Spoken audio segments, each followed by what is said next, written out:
दोस्तों आज हम बात करने वाले हैं कि जेड प्लांट को हम बोनज़ाई की फॉर्म में कैसे ग्रो करें। बोनज़ाई की फॉर्म में दोस्तों ग्रो करने में इन प्लांट्स को 6 मंथ से 1-1.5 साल लग जाता है, पर मैं कुछ ही मिनटों में आपको सारे टिप्स बताने वाला हूं इस वीडियो के अंदर कि जेड प्लांट को बिल्कुल आसान तरीक़ों से हम बोनज़ाई की फॉर्म में कैसे ग्रो करें। दोस्तों बोनज़ाई एक आर्ट होती है प्लांट्स को ट्रीज़ की फॉर्म में, पेड़ की फॉर्म में ग्रो करने की। आप देखिए मैंने जेड प्लांट को बोनज़ाई एक ट्री की फॉर्म में शेप में ग्रो किया हुआ है एक सीमेंट के पॉट में।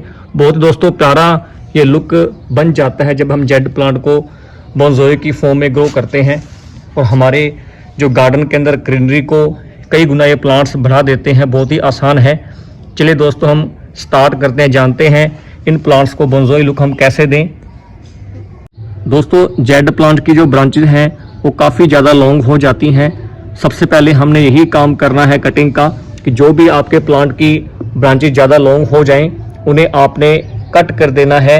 जो लॉन्ग ब्रांचेज हैं ज़्यादा लैगी सी हो जाती हैं, ग्राउंड की तरफ आने लगती हैं, या फिर जो डाउनवर्ड ब्रांचेज हैं नीचे की ओर झुकने वाली ब्रांचेज हैं, कई बार ऐसा होता है कि सीजन चेंज की वजह से या और रीज़न की वजह से ब्रांचेज गल सड़ जाती हैं। तो ऐसी ब्रांचेज को, लॉन्ग ब्रांचेज को आप वहाँ से कट आउट कर दें। आप देख सकते हैं मैंने काफ़ी सारे पॉइंट्स हुए इन लैगी लॉन्ग ब्रांचेज को, या फिर जो जिनकी ग्रोथ डाउनवर्ड की ओर थी उनको मैंने कट आउट कर दिया। मेन पॉइंट पर दोस्तों हम कह लें कि हमने प्लांट के वजन को, प्लांट को काफ़ी हल्का कर देना है कटिंग करके। अगर आपका जेड प्लांट काफ़ी टाइम से एक ही पॉट में लगातार ग्रो हो रहा है, ज़्यादा ब्रांचेज लॉन्ग हो गई हैं, तो ब्रांचेज को तो आपने कट कर देना है। उसके बाद इनको रूट से निकाल के नीचे से, अगर इनकी रूटिंग भी काफ़ी ज़्यादा लॉन्ग है, एक जाल, बड़ा जाल इनकी रूट्स का बन गया है, तो उनको भी आप काफ़ी हद तक कट कर दें। स्मॉल जो रूट्स रहती हैं उन्हें आप छोड़ दें। इस तरीके से दोस्तों आपने जो सेकंड स्टेप करना है, उसके बाद जो भी आप पोट लें, चाहे तो वो सीमेंट का हो या मिट्टी का हो, उसमें आप ये ध्यान रखें कि वो ट्रे की फॉर्म में हो। कहने का मतलब जो ऊपर वाला स्पेस है वो ज़्यादा एरिया कवर करे, जो उसकी हाइट रहती है पोट की वो थोड़ी कम रहे। तो इस प्रकार के पोट में अगर हम इन प्लांट्स को ग्रो करते हैं तो काफ़ी प्यारा जो बोनज़ाई जेड प्लांट का लुक हमें देखने को मिलता है। इन प्लांट्स की दोस्तों बोनज़ाई लुक के अंदर जो मेन इफेक्ट इनके स्टेम का, ट्रंक का रहता है। जो मेन तना इनका स्टेम है वो जितना ज़्यादा थिक होगा उतना ही प्यारा लुक इन जेड प्लांट के बोनज़ाई लुक का मिलता है। तो आपने इनके जो कटिंग हम ग्रो कर रहे हैं जेड प्लांट, उसकी मेन बड़ी बड़ी ब्रांचेस को आपने लगातार टाइम पर कट करते रहना, ताकि जो मेन जो न्यूट्रिशन है वो इस ट्रंक को मिले, और टाइम के साथ वो 6 मंथ में या फिर 1-2 साल के अंदर वो थिक होती रहे। इसमें थोड़ा ये स्लो प्रोसेस रहता है। एकदम से आप चाहें कि कुछ ही मंथ के अंदर हम स्मॉल कटिंग को बड़े थिक ट्रंक के अंदर कन्वर्ट कर लें, तो ऐसा पॉसिबल नहीं है। तो ऐसा तभी होगा जब आप लगातार इनकी जो हार्ड प्रूनिंग टाइम पर करते रहेंगे। उसके बाद दोस्तों आपने इन कटिंग्स को खास करके धूप के अंदर रखना। इन जेड प्लांट को बोनज़ाई लुक बनाने के लिए जितनी ज़्यादा तेज़ धूप खिलती है उतने ही ये प्यारा लुक हमें ये प्लांट्स अपना देते हैं, क्योंकि इनको ग्रो करने के लिए जो डायरेक्ट सनलाइट है वो चाहिए होती है, और आसानी से प्लांट्स उनमें ग्रो हो भी जाते हैं। अगर आप इनको नए पॉट में ग्रो कर रहे हैं, इनकी रूटिंग कट करके या फिर हार्ड प्रूनिंग करके, तो कुछ दिनों के लिए फिर आप इन्हें शैमी शेड एरिया में रख दें, ताकि प्लांट्स हाई टेम्परेचर में शोक के अंदर ना आए। उसके बाद फिर आप 1-2 वीक के बाद इन्हें डायरेक्ट सनलाइट के अंदर शिफ्ट कर सकते हैं।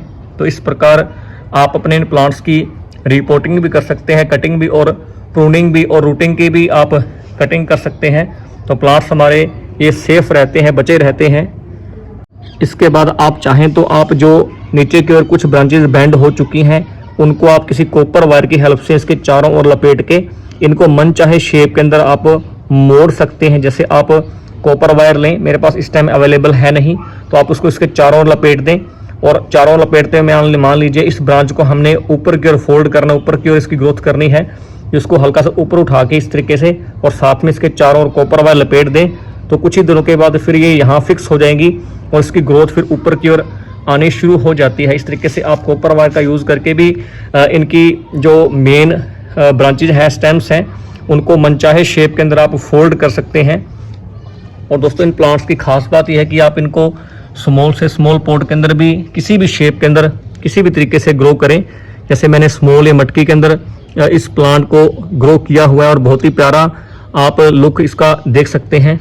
और मैंने टूटे हुए ये डिस्पोजेबल जो कप रहता है चीनी मिट्टी का बना, उसमें भी ग्रो किया और प्लांट्स काफ़ी आसानी से इसमें ग्रो हो भी रहे हैं। हालांकि इसमें कोई ड्रेनेज होल नहीं है इस पॉट के अंदर।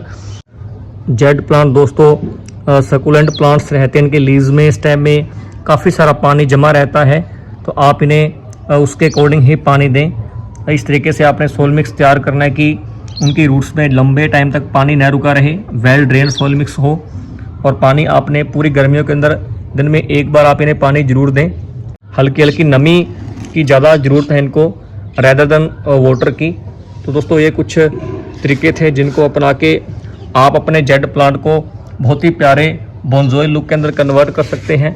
हालांकि मैंने सभी प्लांट्स को बोनजोई में कन्वर्ट कर दिया है, कटिंग मैंने ऑलरेडी कर दी, नहीं तो मैं आपको इस लाइव वीडियो के अंदर कैंची से कटिंग करके दिखाता और हम कोशिश ट्राई करते एक लॉन्ग लेगी ब्रांच वाले जेड प्लांट को बोनजोई में कन्वर्ट करने की। तो मिलते हैं फिर कभी एक और नई वीडियो के साथ।